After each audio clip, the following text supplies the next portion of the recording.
Bonjour, je suis le docteur Monique Alouche et aujourd'hui je vais vous parler de la fièvre et comment lutter contre cette fièvre. La fièvre est une hyperthermie qui a une définition particulière.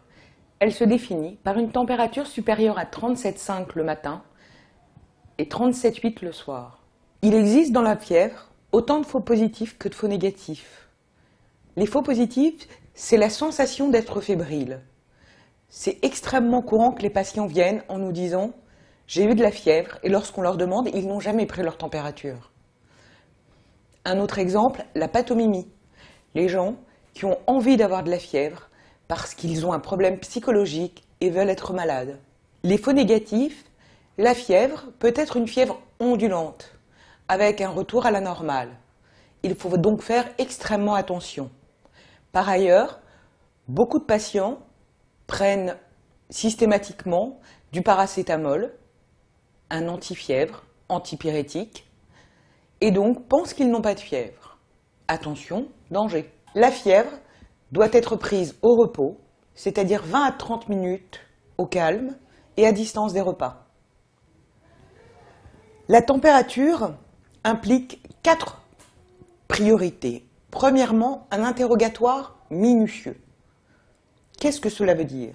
Cela veut dire que la fièvre n'est pas du tout la même chose si elle s'adresse à un nourrisson, à une personne âgée, à un adulte normal ou à une femme enceinte. Là, je vous ai identifié le terrain des patients.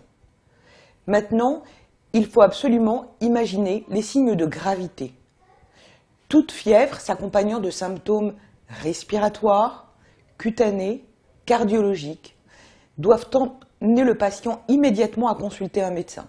En effet, certaines fièvres imposent une hospitalisation immédiate. Je vous donne des exemples. Une fièvre avec une toux peut aller de la simple bronchite à la pneumonie. Une fièvre avec des signes urinaires peut être une pyélonéphrite. Il faut consulter immédiatement.